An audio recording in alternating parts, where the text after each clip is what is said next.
കൊച്ചിയിൽ നിന്ന് ശ്യാം പ്രസാദ് ഉത്തമൻ നമുക്കൊപ്പം വിവരങ്ങളുമായി ചേരുന്നുണ്ട്. ശ്യാം, ഇന്നലെ ഏകദേശം ഇതേ സമയത്ത് ഹൈബി ഈഡൻ എംപിയുടെ നേതൃത്വത്തിൽ അവിടെ സമവായ ചർച്ചകൾ നടന്നിരുന്നു. ആ ചർച്ചകൾ കഴിഞ്ഞ് പുറത്തിറങ്ങിയ എംപി പറഞ്ഞത് എല്ലാത്തിനും പരിഹാരം കണ്ടു. ആ കുട്ടിയുടെ പിതാവും പറഞ്ഞു സ്കൂൾ യൂണിഫോം ധരിച്ച് ഇനി മകൾ അതേ സ്കൂളിൽ തന്നെ തുടർന്ന് പഠിക്കുമെന്ന്. പിന്നെ ഇന്നലെ ഉച്ച കഴിഞ്ഞ് പിന്നെ എന്താണ് സംഭവിച്ചത് ശ്യാം?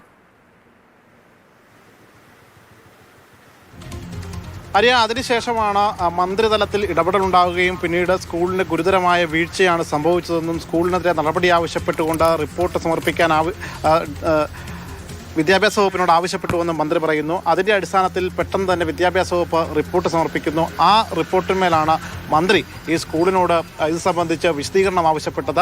അത് സംബന്ധിച്ച കത്ത് ഇന്ന് രാവിലെ 9:30 ഇമെയിൽ മുഖാന്തരം മന്ത്രിയുടെ വിദ്യാഭ്യാസ വകുപ്പിൽ നിന്നും ലഭ്യമാകുന്നു. അതിന് മറുപടിയായിട്ടാണ് ഇപ്പോൾ നിലവിൽ ഇവർ പറയുന്നത്. മന്ത്രിയുടെ അതായത് വിദ്യാഭ്യാസത്തിൻ്റെ വകുപ്പ് നൽകിയ റിപ്പോർട്ട് തെറ്റാണ്. ഇവിടെ കുട്ടിയെ സ്കൂളിൽ നിന്ന് ആരും പുറത്താക്കിയിട്ടില്ല. കുട്ടി ഈ സ്കൂളിൽ തന്നെയാണ് പഠിക്കുന്നത്. അതിൻ്റെ ദൃശ്യങ്ങളടക്കം തങ്ങളുടെ പക്കലുണ്ട്.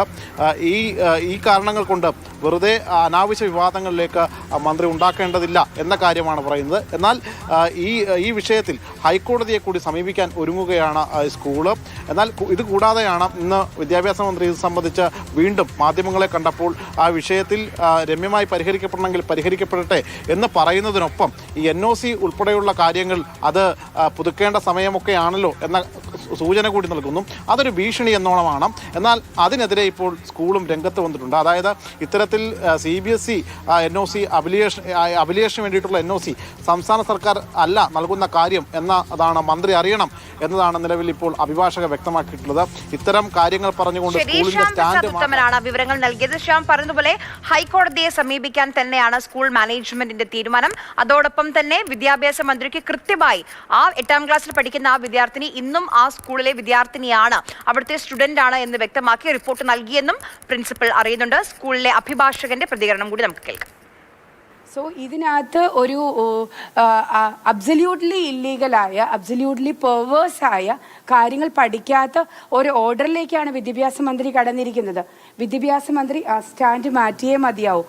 അതല്ല മാറ്റർ അമിക്കബിളി സെറ്റിൽഡ് ആണെങ്കിൽ കുട്ടിയുടെ പിതാവിനുമായി സംസാരിച്ച് സ്കൂൾ മാനേജ്മെൻറ്റ് ഒരു തീരുമാനത്തിലേക്ക് എത്തിക്കും.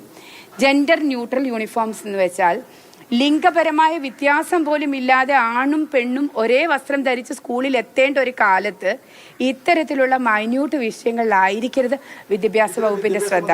It is for the school management to decide as to what is there uniform.